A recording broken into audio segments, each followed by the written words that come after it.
VTV broadcasting ਦੇਖ ਰਹੇ ਸਾਰੇ ਦਰਸ਼ਕਾਂ ਨੂੰ ਸਿਮਰਨ ਸੰਧੂ ਵੱਲੋਂ ਪਿਆਰ ਭਰੀ ਸਤਿ ਸ਼੍ਰੀ ਅਕਾਲ। ਕੈਨੇਡਾ ਤੇ ਅੰਤਰਰਾਸ਼ਟਰੀ ਖਬਰਾਂ ਦੇ ਅੱਜ ਦੇ ਇਸ ਬੁਲੇਟਿਨ ਵਿੱਚ ਤੁਹਾਡਾ ਸਵਾਗਤ ਹੈ। ਸਭ ਤੋਂ ਪਹਿਲਾਂ ਸ਼ੁਰੂਆਤ ਕਰਦੇ ਹਾਂ ਕੁਝ ਮੁੱਖ ਖਬਰਾਂ ਦੇ ਨਾਲ। ਕੈਲਗਰੀ 'ਚ ਤੇਜ਼ ਹਵਾਵਾਂ ਕਾਰਨ 3100 ਘਰਾਂ ਦੀ ਬਿਜਲੀ ਹੋਈ ਬੰਦ। BC 'ਚ $4 ਬਿਲੀਅਨ ਦਾ ਪਾਈਪਲਾਈਨ ਪ੍ਰੋਜੈਕਟ ਹੋਇਆ ਮਨਜ਼ੂਰ। ਕੈਲਗਰੀ 'ਚ ਇੱਕ ਚੋਰੀ ਦੇ ਸਮਾਨ 'ਚ ਮਨੁੱਖੀ ਦੰਦ ਵੀ ਹੋਏ ਬਰਾਮਦ। PM ਕਾਰਨੀ ਨੂੰ ਧਮਕੀਆਂ ਦੇਣ ਵਾਲੇ ਤੇ ਲੱਗੇ ਹੋਰ ਦੋਸ਼। ਤੇ ਹੁਣ ਖਬਰਾਂ ਵਿਸਥਾਰ ਦੇ ਵਿੱਚ। ਕੈਲਗਰੀ ਦੇ ਸਾਊਥ ਵੈਸਟ ਇਲਾਕਿਆਂ ਵਿੱਚ ਸ਼ੁੱਕਰਵਾਰ ਸਵੇਰੇ ਤੇਜ਼ ਹਵਾਵਾਂ ਕਾਰਨ 3100 ਤੋਂ ਵੱਧ ਘਰਾਂ ਦੀ ਬਿਜਲੀ ਬੰਦ ਹੋ ਗਈ। ਐਨਮਿਕਸ ਦੇ ਮੁਤਾਬਿਕ ਇਹ ਅਚਾਨਕ ਆਊਟੇਜ ਸਵੇਰੇ ਕਰੀਬ 9:40 ਤੇ ਹੋਈ ਅਤੇ ਕਰੀਬ 8 ਇਲਾਕੇ ਇਸ ਨਾਲ ਪ੍ਰਭਾਵਿਤ ਹੋਏ। 11:30 ਵਜੇ ਤੱਕ ਜ਼ਿਆਦਾਤਰ ਘਰਾਂ ਵਿੱਚ ਬਿਜਲੀ ਵਾਪਸ ਆ ਗਈ ਸੀ, ਪਰ ਦੇਰ ਸ਼ਾਮ ਤੱਕ ਲਗਭਗ 99 ਘਰ ਬਿਨਾਂ ਬਿਜਲੀ ਦੇ ਹੀ ਰਹੇ। ਇਹ ਸਾਰਾ ਮਾਮਲਾ ਉਸ ਵੇਲੇ ਆਇਆ ਜਦੋਂ ਸ਼ਹਿਰ ਵਿੱਚ ਵਿੰਡ ਵਾਰਨਿੰਗ ਜਾਰੀ ਸੀ ਅਤੇ ਕੁਝ ਇਲਾਕਿਆਂ ਵਿੱਚ ਹਵਾ ਦੀ ਰਫ਼ਤਾਰ 90 ਕਿਲੋਮੀਟਰ ਪ੍ਰਤੀ ਘੰਟਾ ਤੱਕ ਪਹੁੰਚ ਗਈ। ਐਨਵਿਕਸ ਨੇ ਦੱਸਿਆ ਕਿ ਤੇਜ਼ ਹਵਾਵਾਂ ਕਾਰਨ ਦਰਖਤਾਂ ਦੀਆਂ ਟਾਹਣੀਆਂ ਜਾਂ ਪੂਰੇ ਦਰਖਤ ਹੀ ਪਾਵਰ ਲਾਈਨਸ ਤੇ ਡਿੱਗ ਗਏ, ਜਿਸ ਨਾਲ ਬਿਜਲੀ ਬੰਦ ਹੋ ਗਈ। ਰਿਚਮੰਡ ਰੋਡ ਸਾਊਥ ਵੈਸਟ ਦੇ ਇੱਕ ਇਲਾਕੇ ਵਿੱਚ ਇੱਕ ਵੱਡਾ ਦਰਖਤ ਡਿੱਗ ਕੇ ਬਿਜਲੀ ਦੀ ਤਾਰ ਨਾਲ ਲੱਗ ਗਿਆ, ਜਿਸ ਨਾਲ ਹਾਲਾਤ ਹੋਰ ਵੀ ਖਰਾਬ ਹੋਏ। ਇਸ ਤੋਂ ਇਲਾਵਾ ਕੁਝ ਟ੍ਰੈਫਿਕ ਲਾਈਟਸ ਵੀ ਠੀਕ ਤਰ੍ਹਾਂ ਕੰਮ ਨਹੀਂ ਕਰ ਰਹੀਆਂ ਸਨ। ਡੀਅਰਫੁੱਟ ਟ੍ਰੇਲ ਅਤੇ ਮੈਮੋਰੀਅਲ ਡਰਾਈਵ ਤੇ ਲਾਈਟਾਂ ਫਲੈਸ਼ਿੰਗ ਰੈੱਡ ਹੋ ਰਹੀਆਂ ਹਨ, ਜਿਸ ਨਾਲ ਟ੍ਰੈਫਿਕ ਵਿੱਚ ਰੁਕਾਵਟ ਪੈ ਰਹੀ ਸੀ। ਇੱਕ ਹੋਰ ਘਟਨਾ ਵਿੱਚ ਤੇਜ਼ ਹਵਾ ਕਾਰਨ ਇੱਕ ਟ੍ਰੈਂਪੋਲਿਨ ਉੱਡ ਕੇ ਸ਼ਿਗਨਾਪੀ ਟ੍ਰੇਲ ਨੇੜੇ ਸੜਕ ਤੇ ਆ ਡਿੱਗਿਆ। ਮੌਕੇ ਤੇ ਪੁਲਿਸ ਅਧਿਕਾਰੀਆਂ ਨੇ ਸਾਰੇ ਹਾਲਾਤ ਸੰਭਾਲੇ ਸਨ।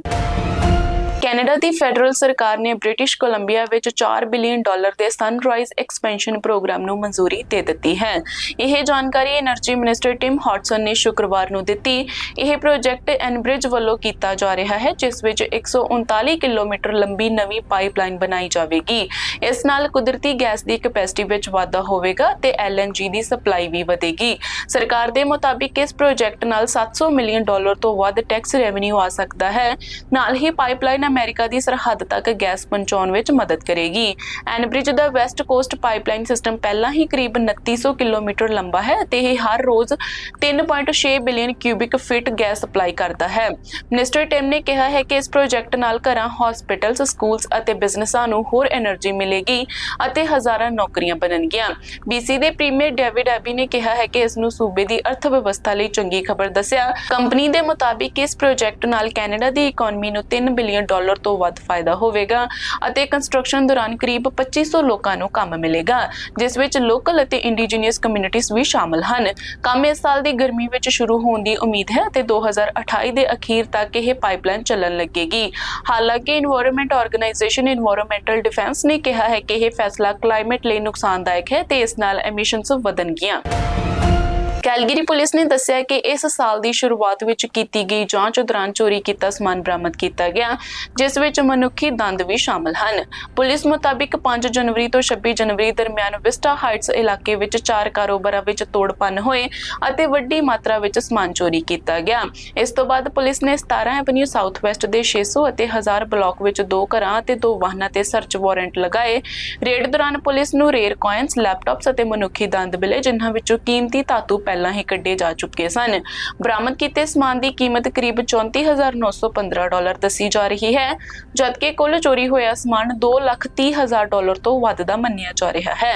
ਪੁਲਿਸ ਨੂੰ ਕੁਝ ਐਸੇ ਟੂਲਸ ਅਤੇ ਇਕਵਿਪਮੈਂਟਸ ਵੀ ਮਿਲੇ ਜੋ ਸੋਨੇ, ਚਾਂਦੀ ਵਰਗੀਆਂ ਧਾਤਾਂ ਨੂੰ ਪਿਘਲਾਉਣ ਲਈ ਵਰਤੇ ਜਾਂਦੇ ਹਨ। ਇਸ ਮਾਮਲੇ ਵਿੱਚ ਇਸ ਮਹੀਨੇ 3 ਲੋਕਾਂ ਨੂੰ ਗ੍ਰਿਫਤਾਰ ਕੀਤਾ ਗਿਆ ਹੈ। ਉਹਨਾਂ ਤੇ ਬ੍ਰੇਕ ਐਂਡ ਐਂਟਰ, ਚੋਰੀ ਦਾ ਸਮਾਨ ਵੇਚਣਾ, ਚੋਰੀ ਦਾ ਸਮਾਨ ਰੱਖਣਾ, ਡਰੱਗ ਪੋਜੈਸ਼ਨ ਅਤੇ ਕੋਰਟ ਆਰਡਰਸ ਦੀ ਉਲੰਘਣਾ ਕਰਨ ਵਰਗੇ ਦੋਸ਼ ਲੱਗੇ ਹਨ। ਪੁਲਿਸ ਨੇ ਲੋਕਾਂ ਨੂੰ ਅਪੀਲ ਕੀਤੀ ਹੈ ਕਿ ਜੇਕਰ ਕਿਸੇ ਕੋਲ ਇਸ ਮਾਮਲੇ ਬਾਰੇ ਜਾਣਕਾਰੀ ਹੈ ਤਾਂ ਉਹ 403 266 1234 ਤੇ ਸੰਪਰਕ ਕਰ ਸਕਦੇ ਹਨ। ਵਿਨੀਪੈਗ ਦੇ ਇੱਕ 55 ਸਾਲਾ ਵਿਅਕਤੀ ਤੇ ਕੈਨੇਡਾ ਦੇ ਪ੍ਰਾਈਮ ਮਿਨਿਸਟਰ ਮਾਰਕ ਕਾਰਨੀ ਅਤੇ ਧਾਰਮਿਕ ਭਾਈਚਾਰਿਆਂ ਨੂੰ ਧਮਕੀਆਂ ਦੇਣ ਦੇ ਮਾਮਲੇ ਵਿੱਚ ਹੋਰ ਚਾਰਜਸ ਲੱਗੇ ਹਨ।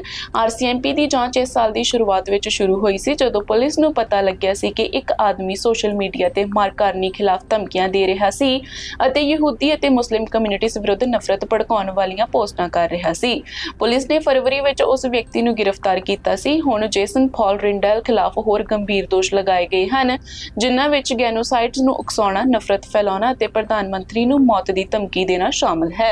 ਉਹ ਇਸ ਵੇਲੇ ਹਿਰਾਸਤ ਵਿੱਚ ਹੈ ਅਤੇ ਉਸ ਦੀ ਅਦਾਲਤ ਵਿੱਚ ਪੇਸ਼ੀ ਵਿਨੀਪੈਗ ਵਿੱਚ ਹੋਣੀ ਹੈ। ਪੁਲਿਸ ਨੇ ਕਿਹਾ ਹੈ ਕਿ ਇਹ ਦੋਸ਼ ਹਾਲੇ ਅਦਾਲਤ ਵਿੱਚ ਸਾਬਤ ਨਹੀਂ ਹੋਏ ਹਨ ਅਤੇ ਮਾਮਲੇ ਦੀ ਕਾਰਵਾਈ ਜਾਰੀ ਹੈ।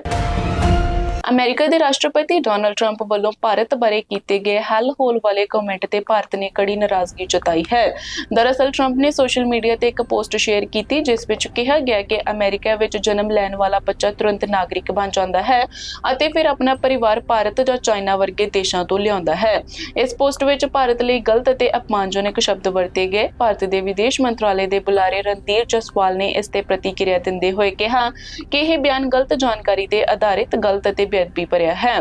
ਉਹਨਾਂ ਕਿਹਾ ਕਿ ਇਹ ਕਮੈਂਟ ਭਾਰਤ ਅਮਰੀਕਾ ਦੇ ਮਜ਼ਬੂਤ ਰਿਸ਼ਤਿਆਂ ਨੂੰ ਦਰਸਾਉਂਦਾ ਨਹੀਂ ਜੋ ਹਮੇਸ਼ਾ ਪਰਸਪਰ ਸਤਿਕਾਰ ਤੇ ਆਧਾਰਿਤ ਰਹੇ ਹਨ। ਇਸ ਮਾਮਲੇ ਤੇ ਅਮਰੀਕੀ ਕਾਂਗਰਸਮੈਨ ਐਮੀ ਬੇਰਾ ਨੇ ਵੀ ਟਰੰਪ ਦੀ ਆਲੋਚਨਾ ਕਰਦਿਆਂ ਕਿਹਾ ਕਿ ਇਹ ਬਿਆਨ ਅਪਮਾਨਜਨਕ ਅਤੇ ਅਗਿਆਨਤਾ ਭਰਿਆ ਹੈ। ਹਿੰਦੂ ਅਮਰੀਕਨ ਫਾਊਂਡੇਸ਼ਨ ਨੇ ਵੀ ਕਿਹਾ ਕਿ ਇਸ ਤਰ੍ਹਾਂ ਦੇ ਬਿਆਨ ਨਫ਼ਰਤ ਅਤੇ ਰੇਸਿਜ਼ਮ ਨੂੰ ਵਧਾਉਂਦੇ ਹਨ ਅਤੇ ਕਮਿਊਨਿਟੀਜ਼ ਲਈ ਖਤਰਾ ਬਣ ਸਕਦੇ ਹਨ। ਇਹ ਵਿਵਾਦ ਉਸ ਸਮੇਂ ਆਇਆ ਹੈ ਜਦੋਂ ਅਮਰੀਕਾ ਦੇ ਵਿਦੇਸ਼ ਮੰਤਰੀ ਮਾਰਕੋ ਰੂਬੀਓ ਦਾ ਅਗਲੇ ਮਹੀਨੇ ਭਾਰਤ ਦਾ ਦੌਰਾ ਤੈਅ ਹੈ, ਜਿਸ ਦੌਰਾਨ ਦੋਨਾਂ ਦੇਸ਼ਾਂ ਵਿਚਕਾਰ ਤਣਾਅ ਘਟਾਉਣ ਦੀ ਕੋਸ਼ਿਸ਼ ਕੀਤੀ ਜਾਵੇਗੀ।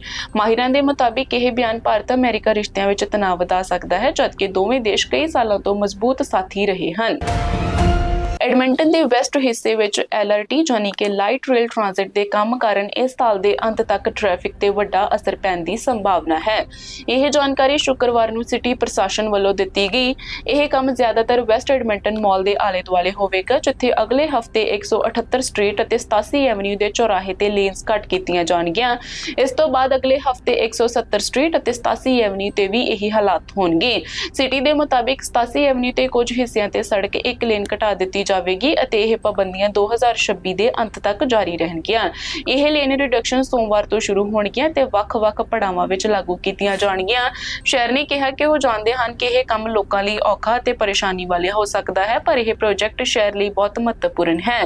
ਸਿਟੀ ਅਤੇ ਮੈਰੀਗੋਲਡ ਇਨਫਰਾਸਟ੍ਰਕਚਰ ਪਾਰਟਨਰਸ ਨੇ ਕਿਹਾ ਹੈ ਕਿ ਉਹ ਕੋਸ਼ਿਸ਼ ਕਰ ਰਹੇ ਹਨ ਕਿ ਜ਼ਿਆਦਾਤਰ ਸੜਕਾਂ ਦਾ ਕੰਮ 2026 ਦੇ ਅੰਤ ਤੱਕ ਮੁਕੰਮਲ ਕਰ ਦਿੱਤਾ ਜਾਵੇ ਤਾਂ ਜੋ ਇਲਾਕੇ ਵਿੱਚ ਟ੍ਰੈਫਿਕ ਦੀ ਸਥਿਤੀ ਆਮ ਹੋ ਜਾਵੇ।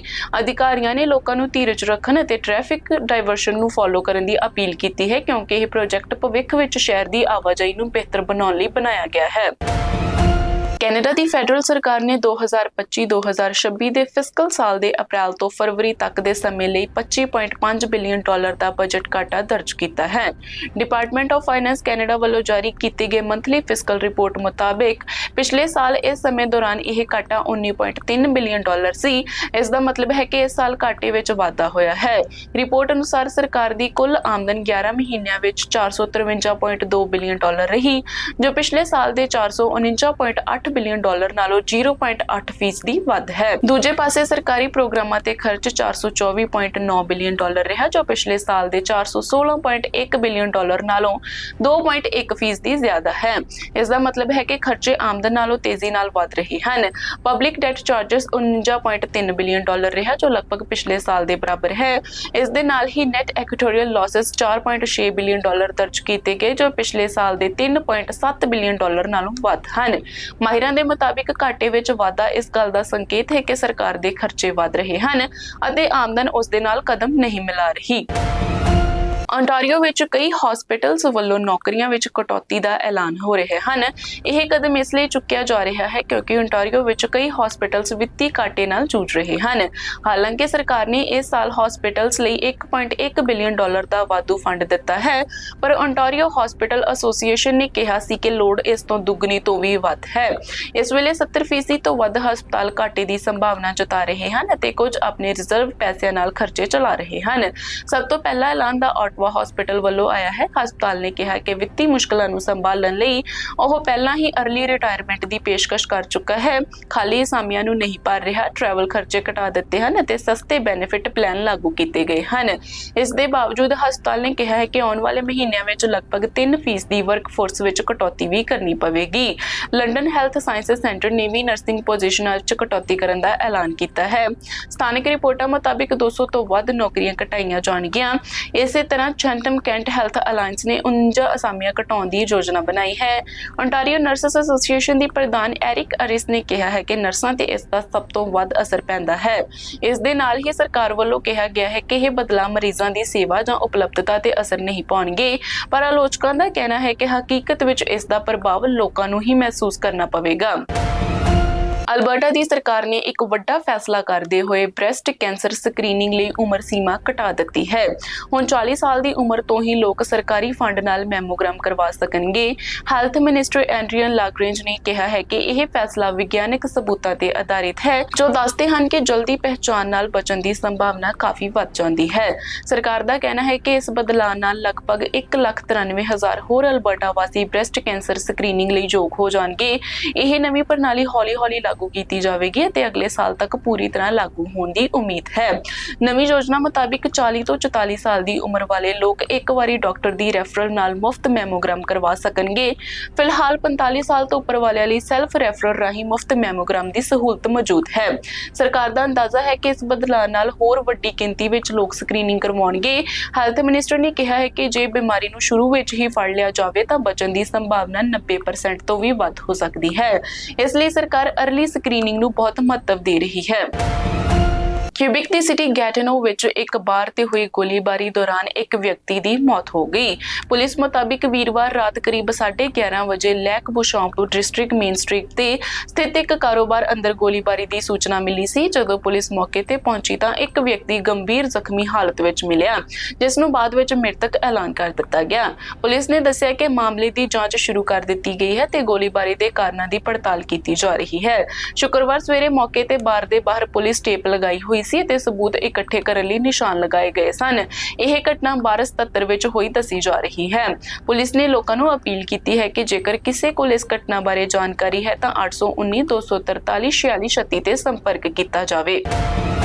ਅਲਬਰਟਾ ਸਰਕਾਰ ਨੇ ਸਕੂਲਸ ਵਿੱਚ ਅਧਿਆਪਕਾਂ ਦੀ ਘਾਟ ਨੂੰ ਪੂਰਾ ਕਰਨ ਲਈ 4 ਨਵੇਂ ਤੇਜ਼ ਟੀਚਿੰਗ ਸਰਟੀਫਿਕੇਟ ਪ੍ਰੋਗਰਾਮ ਸ਼ੁਰੂ ਕਰਨ ਦਾ ਫੈਸਲਾ ਕੀਤਾ ਹੈ। ਇਹ ਨਵੇਂ ਰਸਤੇ ਨਾਲ ਫਾਈਨਲ ਸਾਲ ਦੇ ਬੈਚਲਰ ਆਫ ਐਜੂਕੇਸ਼ਨ ਦੇ ਸਟੂਡੈਂਟ ਵਿਦੇਸ਼ਾਂ ਤੋਂ ਟ੍ਰੇਨ ਹੋਏ ਅਧਿਆਪਕ ਅਤੇ ਕੁਝ ਟ੍ਰੇਡਸ ਅਤੇ ਸਕਿਲਡ ਵਰਕਰ ਪੜ੍ਹਾਈ ਦੇ ਨਾਲ ਹੀ ਸਕੂਲਸ ਵਿੱਚ ਪੜ੍ਹਾਉਣਾ ਸ਼ੁਰੂ ਕਰ ਸਕਣਗੇ।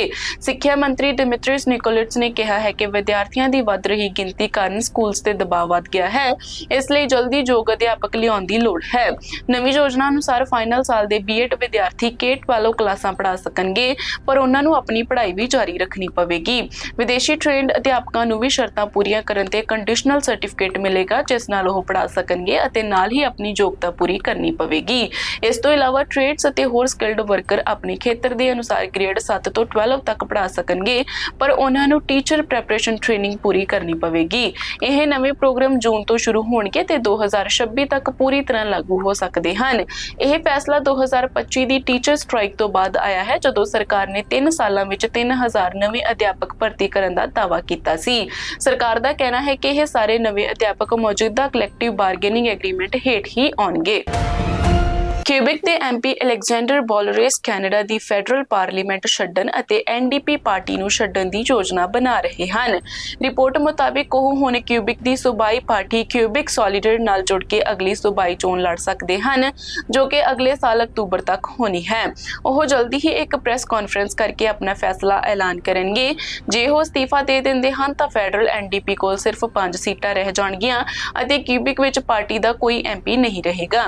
ਐਨਡੀਪੀ ਦੇ ਨਵੇਂ ਲੀਡਰ ਐਵਿਲਿਊਸ ਨੇ ਉਹਨਾਂ ਨੂੰ ਪਾਰਟੀ ਵਿੱਚ ਰਹਿਣ ਦੀ ਅਪੀਲ ਵੀ ਕੀਤੀ ਸੀ, ਪਰ ਹੁਣ ਬੋਲਰੇਸ ਵਾਈਟ ਰਾਜਨੀਤੀ ਵੱਲ ਜਾਣ ਦੀ ਤਿਆਰੀ ਕਰ ਰਹੇ ਹਨ। ਜਾਂਚ ਦੌਰਾਨ ਇਹ ਵੀ ਸਾਹਮਣੇ ਆਇਆ ਹੈ ਕਿ 2022 ਤੋਂ 2025 ਦਰਮਿਆਨ ਬੋਲਰੇਸ ਨੇ ਕੁੱਲ $400 ਦੀਆਂ ਛੋਟੀਆਂ-ਛੋਟੀਆਂ ਰਕਮਾਂ ਕਿਊਬਿਕ ਸੋਲੀਡਰ ਨੂੰ ਦਿੱਤੀਆਂ ਸਨ, ਜੋ ਇਲੈਕਸ਼ਨਸ ਕਿਊਬਿਕ ਦੇ ਰਿਕਾਰਡ ਵਿੱਚ ਦਰਜ ਹਨ। ਇਹ ਵੀ ਧਿਆਨਯੋਗ ਹੈ ਕਿ ਪਿਛਲੇ ਮਹੀਨੇ ਹੀ ਐਨਡੀਪੀ ਦੀ ਹੋਰ ਸੰਸਦ ਮੈਂਬਰ ਲੌਰੀ ਇਟਲੌਟ ਨੇ ਪਾਰਟੀ ਛੱਡ ਕੇ ਲਿਬਰਲ ਪਾਰਟੀ ਵਿੱਚ ਸ਼ਾਮਲ ਹੋਣ ਦਾ ਫੈਸਲਾ ਕੀਤਾ ਸੀ, ਜਿਸ ਨਾਲ ਐਨਡੀਪੀ ਲਈ ਇਹ ਦੌਰ ਰਾਜਨੀਤਿਕ ਤੌਰ ਤੇ ਚੁਣੌਤੀਪੂਰਨ ਬਣਦਾ ਜਾ ਰਿਹਾ ਹੈ। ਆਮ ਆਦਮੀ ਪਾਰਟੀ ਦੇ ਸੀਨੀਅਰ ਆਗੂ ਅਤੇ ਰਾਜ ਸਭਾ ਮੈਂਬਰ ਰਾਘਵ ਚੱਡਾ ਨੇ ਪਾਰਟੀ ਤੋਂ ਅਸਤੀਫਾ ਦੇ ਦਿੱਤਾ। ਸ਼ੁੱਕਰਵਾਰ ਨੂੰ ਇੱਕ ਪ੍ਰੈਸ ਕਾਨਫਰੰਸ ਦੌਰਾਨ ਚੱਡਾ ਨੇ ਐਲਾਨ ਕੀਤਾ ਕਿ ਉਹ ਆਪਣੇ ਨਾਲ 7 ਹੋਰ ਸੰਸਦ ਮੈਂਬਰਾਂ ਨੂੰ ਲੈ ਕੇ ਭਾਰਤੀ ਜਨਤਾ ਪਾਰਟੀ ਵਿੱਚ ਸ਼ਾਮਲ ਹੋ ਰਹੇ ਹਨ। ਰਾਘਵ ਚੱਡਾ ਨੇ ਕਿਹਾ ਕਿ ਜਿਸ ਪਾਰਟੀ ਨੂੰ ਉਹਨਾਂ ਨੇ ਆਪਣੇ ਖੂਨ ਪਸੀਨੇ ਨਾਲ ਸਿੰਜਿਆ ਅਤੇ ਆਪਣੀ ਜਵਾਨੀ ਦੇ 15 ਸਾਲ ਦਿੱਤੇ, ਉਹ ਹੁਣ ਆਪਣੇ ਆਦਰਸ਼ਾਂ ਅਤੇ ਬੁਨਿਆਦੀ ਸਿਧਾਂਤਾਂ ਤੋਂ ਭਟਕ ਗਈ ਹੈ। ਉਹਨਾਂ ਕਿਹਾ ਕਿ ਪਿਛਲੇ ਕੁਝ ਸਾਲਾਂ ਤੋਂ ਉਹਨਾਂ ਨੂੰ ਮਹਿਸੂਸ ਹੋ ਰਿਹਾ ਸੀ ਕਿ ਉਹ ਗਲਤ ਪਾਰਟੀ ਵਿੱਚ ਵਿੱਚ ਸਹੀ ਆਦਮੀ ਹਨ। ਚੱਡਾ ਮੁਤਾਬਿਕ ਆਪ ਹੁਣ ਦੇਸ਼ ਦੇ ਹਿੱਤ ਵਿੱਚ ਨਹੀਂ ਬਲਕਿ ਨਿੱਜੀ ਫਾਇਦਿਆਂ ਲਈ ਕੰਮ ਕਰ ਰਹੀ ਹੈ। ਰਾਘਵ ਚੱਡਾ ਨੇ ਵੱਡਾ ਦਾਅਵਾ ਕਰਦਿਆਂ ਕਿਹਾ ਕਿ ਰਾਜ ਸਭਾ ਵਿੱਚ ਆਪ ਦੇ ਕੁੱਲ 10 ਸੰਸਦ ਮੈਂਬਰ ਹਨ ਅਤੇ ਉਹਨਾਂ ਵਿੱਚੋਂ 7 ਮੈਂਬਰ ਭਾਜਪਾ ਵਿੱਚ ਜਾਣ ਲਈ ਤਿਆਰ ਹਨ। ਇਹਨਾਂ 7 ਮੈਂਬਰਸ ਦੇ ਵਿੱਚ ਰਾਘਵ ਚੱਡਾ, ਹਰਭਜਨ ਸਿੰਘ, ਸਵਾਤੀ ਮਾਲੀਵਾਲ, ਅਸ਼ੋਕ ਕੁਮਾਰ ਮਿੱਤਲ, ਸੰਦੀਪ ਪਾਠਕ, ਵਿਕਰਮਜੀਤ ਸਿੰਘ ਸਾਹਨੀ ਅਤੇ ਰਜਿੰਦਰ ਗੁਪਤਾ ਸ਼ਾਮਲ ਹਨ। ਰਾਘਵ ਚੱਡਾ ਨੇ ਕਿਹਾ ਕਿ ਉਹ ਹੁਣ ਪਾਰਟੀ ਤੋਂ ਦੂਰ ਹੋ ਕੇ ਜਨਤਾ ਵੱਲ ਵਧ ਰਹੇ ਹਨ। ਹੈਲੀਫੈਕਸ 'ਚ ਰੇਸ ਆਟੋ ਗਰੁੱਪ ਨਾਮ ਦੀ ਕੰਪਨੀ ਤੇ ਗਾਹਕਾਂ ਨਾਲ ਧੋਖਾਧੜੀ ਦੇ ਦੋਸ਼ ਲੱਗ ਰਹੇ ਹਨ। RCMP ਨੇ ਪੁਸ਼ਟੀ ਕੀਤੀ ਹੈ ਕਿ ਜਾਂਚ ਕੀਤੀਆਂ ਜਾ ਰਹੀਆਂ ਸ਼ਿਕਾਇਤਾਂ ਦੀ ਗਿਣਤੀ ਇੱਕ ਦਿਨ ਵਿੱਚ ਹੀ ਦੁੱਗਣੀ ਤੋਂ ਵੱਧ ਹੋ ਗਈ। ਇਹਨਾਂ ਵਿੱਚੋਂ ਇੱਕ ਗਾਹਕ ਲੀਸਾ ਮਾਰਰ ਦਾ ਕਹਿਣਾ ਹੈ ਕਿ ਉਸਤੇ ਕਰੀਬ $60,000 ਦਾ ਬੋਝ ਹੈ। ਉਹ ਦੱਸਦੀ ਹੈ ਕਿ ਉਸਨੇ 2 ਪੁਰਾਣੀਆਂ ਕਾਰਾਂ ਟ੍ਰੇਡ ਇਨ ਕੀਤੀਆਂ ਸਨ ਅਤੇ ਮਾਰਚ ਵਿੱਚ ਇੱਕ ਨਵੀਂ ਯੂਜ਼ਡ ਕਾਰ ਖਰੀਦੀ ਸੀ, ਪਰ ਹੁਣ ਉਸਨੂੰ ਨਾ ਤਾਂ ਆਪਣੀ ਕਾਰ ਦੀ ਰਜਿਸਟ੍ਰੇਸ਼ਨ ਮਿਲ ਰਹੀ ਹੈ ਤੇ ਨਾ ਹੀ ਪੁਰਾਣੀਆਂ ਕਾਰਾਂ ਦੇ ਲੋਨ ਕਲੀਅਰ ਹੋਏ ਹਨ। ਉਸ ਦਾ ਦੋਸ਼ ਹੈ ਕਿ ਡੀਲਰਸ਼ਿਪ ਨੇ ਉਸਦੇ ਲੋਨ ਲੈਣ ਵਾਲੇ ਬੈਂਕ ਨੂੰ ਭੁਗਤਾਨ ਲਈ ਚੈੱਕ ਭੇਜਣ ਦੀ ਗੱਲ ਕੀਤੀ ਸੀ, ਪਰ ਉਹ ਚੈੱਕ ਬਾਅਦ ਵਿੱਚ ਬਾਉਂਸ ਹੋ ਗਿਆ। ਲੀਸਾ ਮਾਰਰ ਨੇ ਕਿਹਾ ਕਿ ਉਹ ਬਹੁਤ ਤਣਾਅ ਵਿੱਚ ਹੈ ਅਤੇ ਉਸਨੂੰ ਇਹ ਵੀ ਨਹੀਂ ਪਤਾ ਕਿ ਉਸ ਦੀਆਂ ਕਾਰਾਂ ਕਿੱਥੇ ਹਨ ਜਾਂ ਉਹ ਅਸਲ ਵਿੱਚ ਉਸ ਦੀਆਂ ਹਨ ਵੀ ਜਾਂ ਫਿਰ ਨਹੀਂ। RCMP ਮੁਤਾਬਿਕ ਇਸ ਮਾਮਲੇ ਵਿੱਚ ਹੁਣ ਤੱਕ 49 ਸ਼ਿਕਾਇਤਾਂ ਮਿਲ ਚੁੱਕੀਆਂ ਹਨ ਜੋ ਪਹਿਲਾਂ 20 ਸਨ। ਪੁਲਿਸ ਨੇ ਕਿਹਾ ਹੈ ਕਿ ਉਹ ਸਾਰੀਆਂ ਸ਼ਿਕਾਇਤਾਂ ਅਤੇ ਡੀਲਰਸ਼ਿਪ ਦੇ ਮਾਲਕ ਦੇ ਬਿਆਨ ਦੀ ਜਾਂਚ ਕਰ ਰਹੀ ਹੈ ਅਤੇ ਜੇ ਕੋਈ ਅਪਰਾਧ ਸਾਬਤ ਹੁੰਦਾ ਹੈ ਤਾਂ ਕਾਰਵਾਈ ਕੀਤੀ ਜਾਵੇਗੀ। ਇਸ ਦੇ ਨਾਲ ਹੀ ਅੱਜ ਦੇ ਬੁਲੇਟਿਨ ਵਿੱਚ ਇੰਨਾ ਹੀ। ਮੈਨੂੰ ਸਿਮਰਨ ਸੰਧੂ ਨੂੰ ਦਿਓ ਇਜਾਜ਼ਤ। ਤੁਸੀਂ ਇਸ ਤਰ੍ਹਾਂ ਹੀ ਦੇਖਦੇ ਰਹੋ BTV broadcasting. B positive, B yourself.